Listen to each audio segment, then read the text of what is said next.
Bonjour à tous. On est donc dans l'étude du Tanya au chapitre 4, page 16, plutôt vers le dernier quart de la page. On avait appris au début de ce chapitre que la neshama de chacun a, en plus des 10 kochot, en plus des 10 forces qu'on avait vues dans le chapitre d'avant, 3 forces intellectuelles et 7 forces sentimentales, chaque neshama a en elle aussi 3 vêtements qui sont la pensée, la parole et l'action. Et on avait expliqué que les vêtements, on les appelle des vêtements pour 2 raisons. D'abord parce qu'ils permettent aux autres kochot de s'exprimer, exactement comme une personne se présente avec ses vêtements. Et bien ainsi, de la même façon aussi, les 10 forces de la neshama, l'intellect et les sentiments s'expriment à travers la pensée, la parole et l'action. Une autre raison pourquoi ça s'appelle des vêtements, c'est que les vêtements, c'est séparé de l'homme. Lorsqu'un homme met une chemise, il peut la mettre, il peut l'enlever. C'est pas lui. De la même façon aussi, les choses que l'on pense, que l'on dit ou que l'on fait, c'est pas forcément nous. On peut très bien penser, je peux très bien penser dans ma tête 2 et 2 égale 4. Je peux très bien dire 2 et 2, pardon, je peux très bien dire, pardon, 2 et 2 égale 5, par exemple. Je peux le penser. Je peux très bien dire avec ma bouche 2 et 2 égale 5. Je peux très bien écrire 2 et 2 égale 5, mais je ne peux pas comprendre que 2 et 2 égale 5. Les forces intellectuelles, les forces sentimentales, ça fait partie de nous-mêmes. Donc ça, on les appelle korot hanefesh. Les vêtements, ce sont des vêtements. C'est quelque chose qui est séparé. Étant donné qu'on parle ici du nefesh eloki, de l'âme divine, les pensées, paroles, actions de l'âme divine, quels sont-ils? Eh bien, ce sont toutes les pensées de Torah, les paroles de Torah et la pratique des mitzvot. Et de là, on avait commencé à expliquer que, bien qu'en général, pour un homme, par exemple, ses vêtements et lui-même, qui est plus important, c'est l'homme qui est important et les vêtements qui sont complètement secondaires. Et bien là, en vérité, on explique, c'est que les vêtements de la neshama sont plus élevés que la neshama elle-même. Pourquoi? Parce que, étant donné que les vêtements de la neshama, ce sont les pensées de Torah, les paroles de Torah et la pratique des mitzvot, et bien finalement, ces vêtements-là, c'est la volonté d'Akadosh Baruch Hu et la chokma d'Akadosh Baruch Hu qui font un avec lui-même. Et on avait expliqué que la neshama, bien qu'on avait expliqué aussi avant que la neshama provient de la chokma d'Akadosh Baruch Hu, mais on avait expliqué que malgré tout que la neshama a cet aspect d'être une créature. C'est-à-dire qu'Akadosh Baruch Hu a pris une parcelle de lui-même, il en a fait une créature, c'est-à-dire qu'il lui a donné cette sensation d'individualité par rapport à Akadosh Baruch Hu, alors que Torah et mitzvot, telles qu'elles sont dans ce monde-là, c'est de façon de dévoiler Retzono v'chokhmato shel HaKadosh Baruch Hu. Tout ça pour dire que finalement, lorsque la Neshama utilise les vêtements, elle pense à des paroles de Torah, ou elle prononce des paroles de Torah, ou elle accomplit une mitzvah, elle s'investit dans quoi? Dans quelque chose qui fait un avec HaKadosh Baruch Hu, c'est-à-dire que finalement la Neshama s'investit dans HaKadosh Baruch Hu lui-même.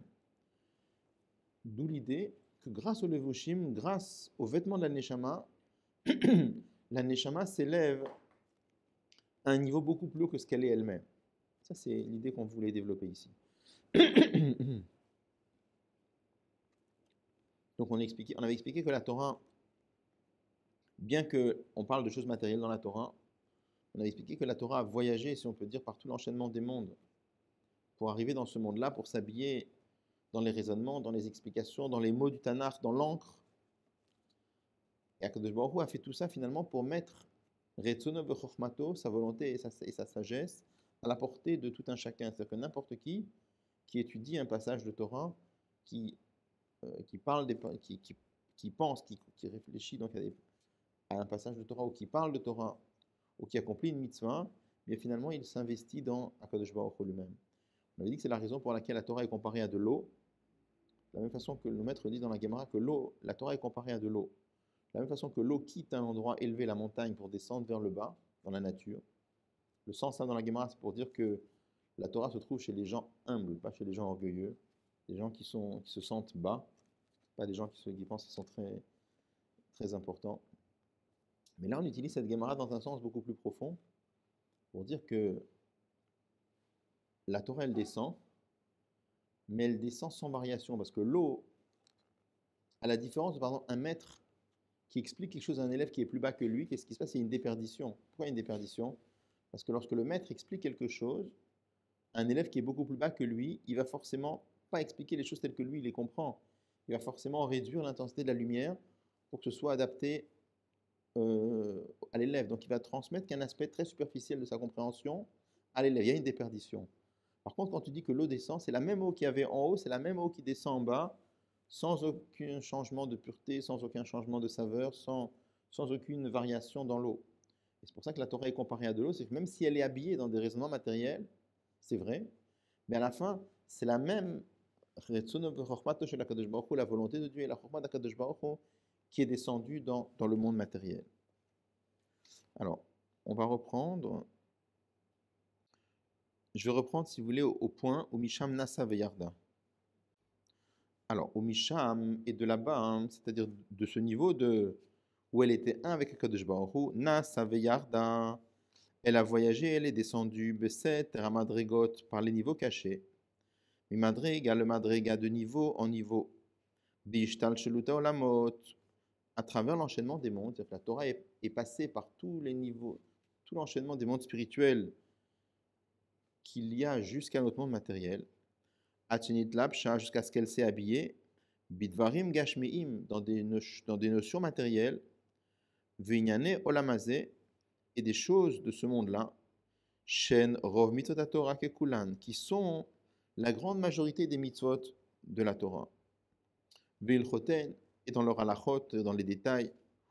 Ou Betsirufe Otiot Gashmiot, et dans les combinaisons de lettres matérielles. Bidio à la Sefer, dans l'encre sur le livre. Esrim Va'aba Sfarim Shebe Torah Nevim Ktuvim, les 24 livres qu'il y a dans Torah, Nevim, Ketuvim. Donc, même la Gdusha, la Retzono V'Chochmato de la Kadosh Baruch Hu, elle est rentrée même dans les combinaisons dans les combinaisons dans les mots. Pourquoi Kadosh Baruch Hu a fait tout ça? Afin que n'importe quelle pensée puisse les saisir. Et même le niveau de parole et le niveau d'action, chez le matam et madrigat marshava, qui sont beaucoup plus bas que le niveau de la pensée. La pensée, c'est le plus noble des vêtements, c'est spirituel. L'action, c'est beaucoup plus bas. Tfisabaen les saisit, ou mitla beshet baen, et s'investit en eux. Alors, umeachar shatora mitzvotea. Et puisque la Torah et les mitzvot, malbishim, elles habillent, kol eser bechinot nefesh, tous les 10 niveaux de la neshama, vechol taria gevarea, et les 613 membres de la neshama. Qu'est-ce que ça veut dire les 613 membres de la neshama? On a déjà eu l'occasion d'en parler au début du Pérec. La neshama contient en elle 10 kochot, 10 forces, 3 forces intellectuelles et 7 forces sentimentales. Mais en vérité, ces 10 niveaux-là se subdivisent en d'autres niveaux, dans lesquels il y a 613 niveaux, qui correspondent d'ailleurs aux 613 mitzvot. Il y a on appelle ça les 613 membres de la neshama, parce que nos maîtres disent que dans le corps, il y a aussi 613 parties. Il y a Ramach et Varim, 248 membres, et 365 guidim, qui correspondent aux mitzvot positives et aux mitzvot négatives, dans le corps, et de la même façon dans la neshama. Donc finalement, puisque grâce au levushim, grâce à la pensée, parole, action, tous les niveaux de la neshama s'investissent dans la Torah et dans les mitzvot, arekulat surora bitrora chaim. La neshama est entièrement attachée avec l'attachement de la vie, c'est un pasouk, et Hashem mamash, avec Akadosh Baruch Hu, de Or Hashem mamash, et une lumière d'Akadosh Baruch Hu vraiment, mekifa ou malbisha, motamo, entoure la neshama et habille la neshama, merosha va dragla, de la tête aux pieds, Moshe Katuv, comme il est écrit, Tsuri, mon rocher, Echesebo, je me couvrirai de lui. C'est mon rocher, c'est Akadosh Baruch Hu, c'est mon créateur. Je me couvrirai de lui. C'est quoi? Je vais me couvrir de lui. Le sens simple. David Amelach, il avait dit ça. C'est-à-dire, Dieu est mon protecteur. Mais là, on utilise ce verset dans un sens plus profond. C'est-à-dire qu'un juif, quand il fait Torah et mitzvot, la lumière d'Akadosh Baruch Hu qu'il y a dans la Torah et dans les mitzvot, elle habille la neshama, elle entoure la neshama. C'est une lumière qui entoure la neshama. Et vous voyez qu'il dit la neshama avec toutes ses kochot. Pourquoi avec toutes ces kochot? Rappelez qu'on avait vu au début du Pérec, on avait vu que quand un juif accomplit une mitzvah, quand est-ce qu'on peut dire qu'il accomplit la mitzvah pleinement? C'est quand il l'accomplit pas simplement avec l'action, même s'il est yotze alpi d'après la halakha, mais il faut la faire avec un sentiment, c'est-à-dire investir dans, dans la mitzvah un sentiment d'amour, un sentiment de crainte. Et pour qu'il y ait le sentiment, il faut qu'il y ait aussi les forces intellectuelles. Donc en fait, on aurait pu se dire, pourquoi est-ce qu'on a besoin de faire les mitzvot avec sentiment? On aurait pu faire la mitzvah et ça suffit. Alors c'est vrai que c'est souvent c'est déjà une première étape. Mais pourquoi c'est important de faire, d'investir aussi les sentiments? Parce qu'Akadosh Baruch Hu a voulu que la Torah, la lumière de la Torah, elle prenne toutes les kochot de la neshama, pas juste l'action. Quand tu mets les téphilines, par exemple, juste avec la main, alors c'est vrai que tu as investi dans les téphilines surtout la force d'action. Quoi, c'est déjà énorme, parce que tu as accompli la mitzvah. Akadosh Baruch Hu veut que la mitzvah des téphilines, par exemple, prenne toutes les kochot de ta neshama. Donc pour ça, il faut investir le maximum de kochot dedans. Donc c'est pour ça que c'est très important d'investir dans les mitzvot aussi les sentiments.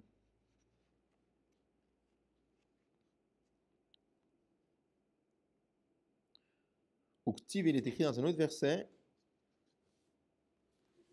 Katsina, comme une armure, Ratson Tatrenu, la couronne va l'entourer, notamment va le couronner.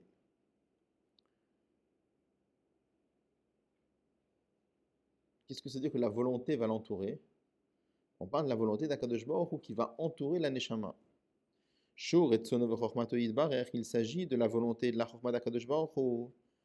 Amlubashim betorato mitzvotea, qui sont habillés dans la Torah et dans les mitzvot. Donc finalement, on comprend bien avec cela comment les vêtements de la Neshama, c'est quelque chose de fondamental. Parce que les vêtements de la Neshama, finalement, c'est la pensée, la parole et l'action de Torah et mitzvot, la pensée de Torah, parole de Torah et pratique des mitzvot. C'est quelque chose qui permet à la Neshama de s'investir dans Akadosh Baruch Hu lui-même, sa chorma et sa volonté qui font un avec lui-même. Donc, ça permet finalement à la Neshama de s'élever plus haut. La reine Amrou, c'est la raison pour laquelle nos maîtres ont dit Yafa Sha'achat. Mot à mot, c'est plus beau. 1 heure. Bitshuva Maasim Tovim Bolamazé. 1 heure de Teshuvah et de bonnes actions dans ce monde-là. Mikol Chaye Olamaba, c'est mieux que toute la vie du monde futur. Dans Pirkei Avot, donc on nous dit il vaut mieux 1 heure de Teshuvah et de bonnes actions dans ce monde-là plutôt que toute la vie du monde futur. Étonnant, a priori. Comment on peut dire une chose pareille? Alors il va expliquer ce que ça veut dire. Il dit qu'il Olamabahu, il dit parce que l'Olamaba, qu'est-ce que c'est? Shenehenin mizi vashechina. C'est le fait qu'on profite du rayon de la Shechina. Juste alors, déjà une petite précision. Quand on parle d'Olamaba, il faut savoir qu'il y a 2 sortes d'Olamaba. Quand on parle de monde futur, il y a 2 sortes de monde futur. Il y a un monde futur qui existe maintenant. C'est-à-dire que lorsque Dieu préserve quelqu'un nous quitte, par exemple, qu'est-ce qui se passe? Sa neshama se sépare de son corps et il va où? Dans le monde futur. Pourquoi on l'appelle le monde futur? Parce qu'il est futur par rapport à la vie dans ce monde-là. Mais ça peut être maintenant. C'est pas plus tard dans le futur. C'est futur dans le sens où, comme le Rama m'explique, c'est futur dans le sens où c'est la deuxième étape. Il y a une étape dans ce monde-là, il y a la deuxième étape où la neshama va dans un monde entièrement spirituel, il n'y a pas de corps. C'est entièrement spirituel. Après, il y a une deuxième sorte de Olam Haba, une deuxième sorte de monde futur. C'est le monde futur qu'il y aura après la venue de Mashiach. Après un certain temps après la venue de Mashiach, il y aura un deuxième monde futur dans lequel il y aura la résurrection des morts. Donc ça, c'est complètement une autre sorte de Olam Haba. Donc ici, a priori, on parle du premier monde futur. Ce monde futur qu'il y a après la vie dans ce monde-là, et qu'on appelle aussi le Gan Eden. Quand la Gemara nous parle du Gan Eden, qu'est-ce qu'on nous dit? On dit que les tzadikim yoshvin, les tzadikim sont assis, atrotem boroshem, ils ont une couronne sur leur tête, venehenin mizi vashechina, et ils profitent du rayon de la Shechina. Alors, qu'est-ce que ça veut dire? cette image est bien évidemment, quand on dit ils sont assis, ils ont une couronne sur leur tête, il y a des mamarim de Chassidut où on explique chaque détail, qu'est-ce que ça veut dire. Mais en tout cas, qu'est-ce que ça veut dire que Ne'enin Miziv Ashrina, ils profitent du rayon de la Shekhinah? Le mot Ne'ené, c'est la notion de plaisir. Ils ont un plaisir extraordinaire à percevoir, à ressentir très profondément et à comprendre le dévoilement de la Shekhinah qu'ils ont. Et ça, c'est un plaisir pour lequel on n'a aucune imagination. Le Rambam dit, par exemple, il explique la chose suivante. Il dit que, de la même façon que Dieu préserve un enfant qui est né aveugle, qui a jamais rien vu finalement, parce qu'il est né aveugle, que Dieu nous en préserve. Il dit, on ne pourra jamais lui expliquer ce que c'est qu'une belle couleur, un beau tableau. Il n'a même pas d'idée de ce que ça peut être. Parce qu'on peut s'imaginer que des choses qu'on connaît. Mais quelqu'un qui n'a jamais vu de sa vie, tu ne peux même pas lui faire comprendre de quoi ça parle. Ou alors que Dieu préserve un enfant qui est né sourd depuis le premier instant de sa vie, tu ne pourras jamais lui faire comprendre qu'est-ce que c'est qu'une belle musique. Il n'a jamais entendu de son de sa vie, c'est même pas de quoi on parle. D'accord? Quelqu'un qui a entendu et qui est devenu sourd après, que Dieu préserve, évidemment que lui, il pourra imaginer qu'est-ce que c'est qu'une belle musique. Mais quelqu'un qui n'a jamais entendu, c'est impossible. Donc le Rambam dit de la même façon pour nous, imaginez qu'est-ce que c'est que ce plaisir de comprendre le rayon de la Shrina, on n'a aucune idée de ce que ça peut représenter. D'accord? Donc ça, c'est la récompense qu'il y a dans le Gan Eden, de percevoir, de comprendre de ce plaisir inouï, ce plaisir infini qu'il peut y avoir, ce plaisir extraordinaire de ressentir et de percevoir et de comprendre le rayon de la Shekhinah. Ce qu'il va expliquer, c'est la chose suivante. Il dit, à partir du moment où tu parles de percevoir et de comprendre, c'est forcément un aspect limité de la Shekhinah. Et d'ailleurs, on voit bien que la Gemara dit le mot rayon. Dès que tu dis qu'un rayon, ça veut dire que c'est un certain niveau assez superficiel. Mais, malgré tout, c'est ce qu'on appelle, c'est quand même quelque chose de très très fort, dans le sens où, même si c'est un rayon, mais c'est marqué dans les Mamarim que il y a ce qu'on appelle la Sagat Amehut. C'est-à-dire qu'on fait la différence entre Yediat Amtziut, savoir qu'une chose existe, et Asagat Amehut, comprendre ce que c'est. Je prends un exemple très simple. Pour nous, par exemple, on nous parle de la Neshama. D'accord? Quelle perception on a de la Neshama? On voit qu'on est vivant. Donc on sent qu'il y a une spiritualité qui nous fait vivre. Mais c'est de quoi on sent une spiritualité? On sent qu'il existe une spiritualité. On est incapable de comprendre ce que c'est. D'accord? Donc on sait que ça existe, ça s'appelle Yediat Amtziut, mais qu'est-ce que c'est? On n'a pas d'idée.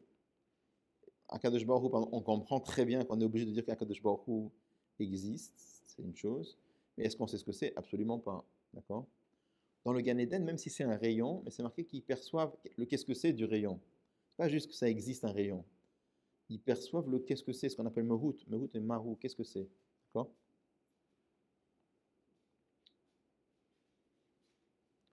Alors, regardez dans les mots ce qu'il dit. Il dit Olamabahu, il dit parce que l'Olamaba, qu'est-ce que c'est? Shenenin miziva shechina, c'est qu'il profite du rayon de la shechina. Ça, c'est les mots de la Gemara. Et le Admor Azaken explique Sheutanuga saga, et ça, c'est le plaisir de la compréhension. Vei efshar le shum nivra, et il est impossible à aucune créature que ce soit. Afilu meha elyonim, même pour les créatures les plus élevées, les asiques de comprendre, qui im, si ce n'est seulement eizo ha'ara, un certain rayon, mais hors Hachem, de la lumière d'Hachem. C'est-à-dire, à partir du moment où tu parles du plaisir de comprendre, c'est forcément une certaine lumière qui reste limitée, un certain rayon. Et c'est la raison pour laquelle ça s'appelle un rayon de la Shekhinah dans la Gemara. Aval HaKadosh Baruch Hu birvodo be'atzmo, mais HaKadosh Baruch Hu lui-même, let marshava tfisa beklal, aucune pensée ne peut le saisir, même pas dans le Gan Eden. Ki im, si ce n'est qu'asher tfisa omit la beshet, lorsque la neshama, elle prend et elle s'investit betorah o mitzvotea, dans la Torah et dans ses mitzvot, azai alors itfisa bahen, elle saisit aussi bahen dans eux, c'est qui dans eux? Retzono v'chokhmato shel HaKadosh Baruch Hu, la chorma de Dieu et la volonté de Dieu qui font un avec lui-même. Umitlabeshet ba'akadosh baruch hu mamash, et la neshama, elle s'investit dans Akadosh Baruch Hu vraiment. Deoraita vekucham berichu kulachad, parce que la Torah et Akadosh Baruch Hu, c'est une seule chose. Donc finalement, qu'est-ce qui se passe? Pourquoi est-ce qu'on dit que c'est mieux une heure de teshuva et de bonnes actions dans ce monde-là plutôt que toute la vie du monde futur? Parce que la vie dans le monde futur, qu'est-ce que c'est? C'est le plaisir de percevoir un rayon de la Shrina. Mais il dit, mais ça n'est qu'un rayon. Ça n'est qu'un aspect limité. Sinon, on ne pourrait pas comprendre. On ne pourrait pas avoir de plaisir de ça. Par contre, dans Olam Hazé, dans ce monde-là, quand un juif met une paire de téphilines, qu'est-ce qui se passe? Il est en train de se lier avec Retsono vechormato shel HaKadosh Baruch Hu, avec la volonté d'Akadosh Baruch Hu et la sagesse d'Akadosh Baruch Hu, qui font un avec lui-même. Donc finalement, en d'autres termes, dans ce monde-là, on se lie avec Akadosh Baruch Hu lui-même. Dans le Gan Eden, on ne perçoit qu'un rayon. Et la différence, elle est tellement énorme entre Akadosh Baruch Hu lui-même ou un rayon de la Shrina.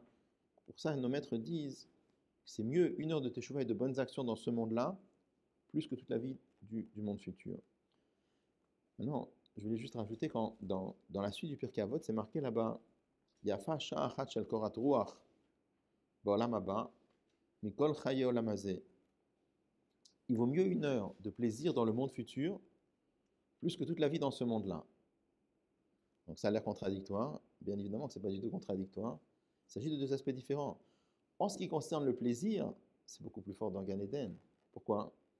Parce que, comme on l'a dit tout à l'heure, dans le Gan Eden, tu perçois le rayon, et tu perçois, on a dit le Mehut, le rayon lui-même. C'est-à-dire qu'il y a un vrai dévoilement dans lequel la Neshama, elle perçoit et elle ressent le rayon lui-même. C'est ce qu'on a dit tout à l'heure, les mots du Rambam, c'est un plaisir qu'on ne peut même pas imaginer. Alors que dans l'Amazé, c'est vrai que quand on met les tefilines, on s'attache avec Dieu lui-même, on ne ressent pas. Donc, pour ça, dans le Gan Eden, il y a une supériorité dans le Gan Eden, c'est au niveau du plaisir, c'est beaucoup plus fort. Il y a une supériorité dans ce monde-là, hein, c'est que on s'attache avec Akadosh Baruch Hu lui-même. C'est rapporté dans les Mamarim que au moment de la résurrection des morts, l'autre Lamaba, c'est marqué qu'on aura les deux avantages à la fois, c'est-à-dire, et on va se lier avec Akadosh Baruch Hu lui-même, et on pourra le ressentir. Oui, qu'est-ce que vous demandez? Est-ce que justement, quand les tzadikim sont assis couronnés, avec une couronne sur la tête, et qui profitent du rayon de la Shrina, et qui ont un moyen de pouvoir percevoir ce rayon-là, est-ce que ça, c'est pas un plaisir aussi? Oui, bien sûr. Oui. Non, mais, J'ai pas compris la question. non, parce que vous disiez qu'en revanche, c'était mieux d'avoir une heure de plaisir Dans Pirkei Avot, il dit comme ça, il dit c'est mieux une heure de teshuva et de mitzvot, et de maasim tovim, de mitzvot dans ce monde-là, plutôt que de toute la vie du monde futur. Et de l'autre côté, c'est marqué dans la suite, c'est mieux une heure de plaisir dans le monde futur que toute la vie dans ce monde-là. Alors, a priori, quand tu lis la Pirkei Avot, tu te dis alors, où est-ce que c'est mieux finalement? Alors, les deux sont vrais. Il y a un avantage dans l'Amazé, dans ce monde-là, et il y a un avantage dans le Gan Eden. L'avantage dans l'Amazé, c'est quoi? Ce qu'il explique ici, c'est qu'avec l'étude de la Torah et la pratique des mitzvot, on se lie avec Akadosh Baruch, avec la sagesse et la chorma de Dieu qui font un avec lui-même. Dans le Gan Eden, qu'est-ce qu'on a? On a un plaisir du rayon, mais c'est qu'un petit rayon. Donc, de ce point de vue-là, c'est beaucoup mieux dans l'Amazé. Le niveau, c'est un niveau beaucoup plus élevé. De l'autre côté, quand tu parles du plaisir, où est-ce que le plaisir est plus fort? Dans l'Amaba, dans le Gan Eden. Pourquoi? Parce que là-bas, on ressent la lumière, on la perçoit de façon très profonde. Alors qu'ici, non. D'accord? Quand quelqu'un étudie un daf de Gemara, par exemple, qu'est-ce qu'il comprend? Il comprend les raisonnements de la Gemara. Dire, est-ce qu'il perçoit la lumière d'Akadosh Baruch Hu qu'il y a dedans? Non, il s'attache avec. Mais dire qu'il le ressent, il ne le ressent pas. D'accord? Ça veut dire que dans le rôle là-bas, on a le plaisir, est-ce qu'on a la compréhension aussi? Parce que c'est ça qu'on veut dire un petit peu. C'est que dans ce monde-là, C'est le plaisir. On parle du plaisir de la compréhension dans le Gan Eden.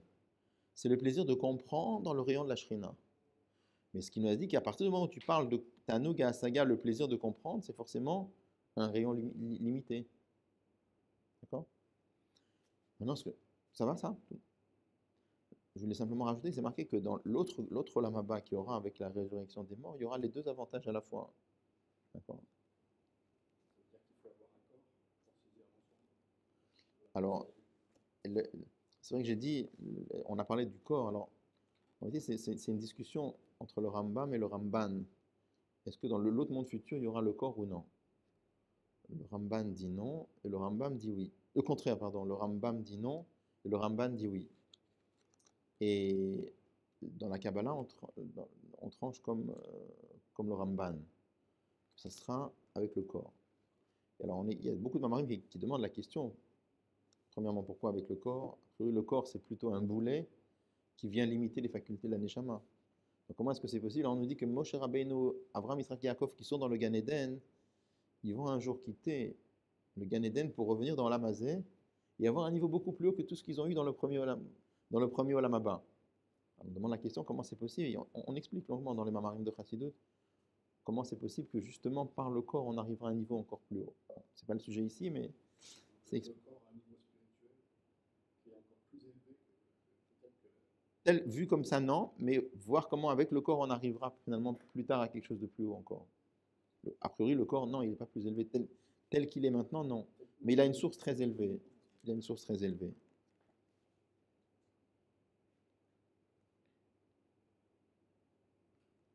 Bon. Là, il vient juste. On est en train de dire que un juif dans ce monde-là, par l'étude de la Torah et la pratique des mitzvot, est en train de se lier à Retzono v'Chochmato shel HaKadosh Baruch Hu. Très bien.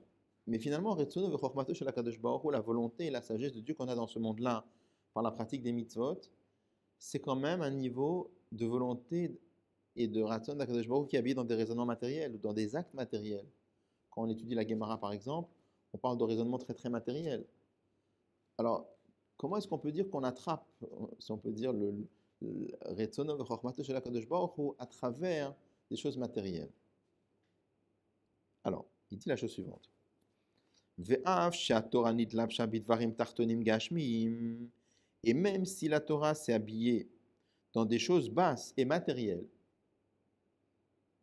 il dit c'est comme quelqu'un qui enlacerait le roi, derrière Machal par exemple, She'ein Efresh, et qu'il n'y a pas de différence Bemalat itkarvuto udvekuto bamelech, dans le niveau de sa proximité avec le roi, Bein mechabko kesheu lavush levush echad, qu'il enlace le roi lorsque le roi porte un seul vêtement, Ben sheu lavush kama levushim, ou bien qu'il enlace le roi alors que le roi porte plusieurs vêtements, parce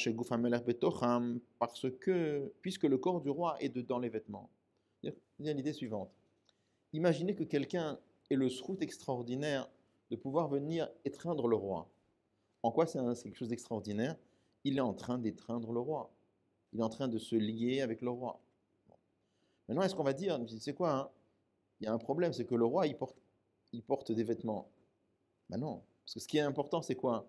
C'est qu'en étreignant le roi, même à travers ses vêtements, tu étreins le roi à la fin. Donc tu te lies avec le roi lui-même. Donc il n'y a aucune différence dans la proximité que tu as avec le roi, que le roi porte un seul vêtement ou que le roi porte 5 vêtements sur lui, peu importe. Ce qui est important, c'est que même à travers les vêtements, tu attrapes le roi lui-même. Donc c'est ce qu'il dit, il dit, à travers Torah et Mitzvot, même si le vêtement il est matériel, c'est vrai, c'est des actes matériels, ce sont des pensées, les raisonnements de la Gemara sont des raisonnements matériels, c'est vrai, mais à la fin, il y a HaKadosh Baruch Hu dedans. Donc, à travers ces vêtements-là, si on peut dire, tu étreins le roi, même s'il est habillé dans des vêtements matériels, ça n'entrave en rien la proximité que tu as avec le roi.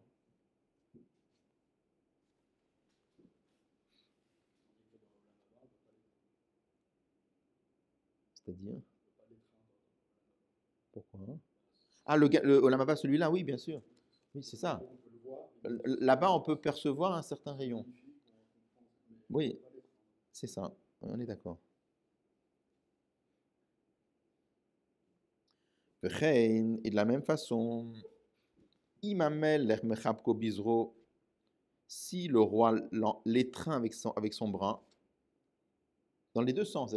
Quand c'est toi qui enlaces le roi, il n'y a pas de différence si tu l'enlaces à travers un habit ou plusieurs habits.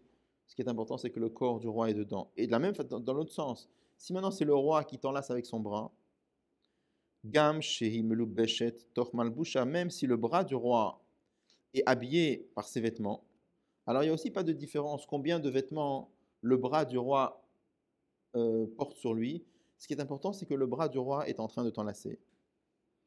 Tout comme il est écrit, Vimino techapkeini, sa main droite m'enlace. Parce que la main droite d'Akadosh Baruch Hu, si on peut dire, est en train de m'enlacer.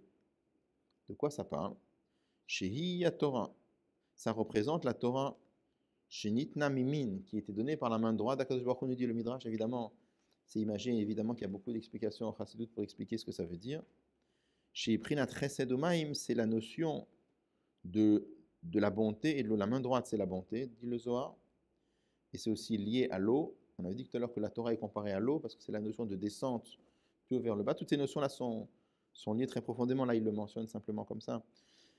Donc finalement, qu'est-ce qu'on nous dit? On nous dit que quand, par Torah et Mitzvot, c'est vrai qu'on enlace le roi à travers des choses matérielles, il dit mais ça n'entrave en rien la proximité envers le roi.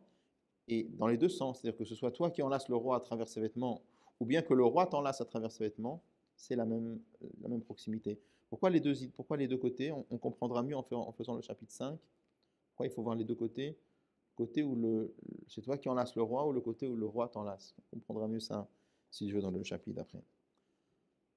Au revoir à tous.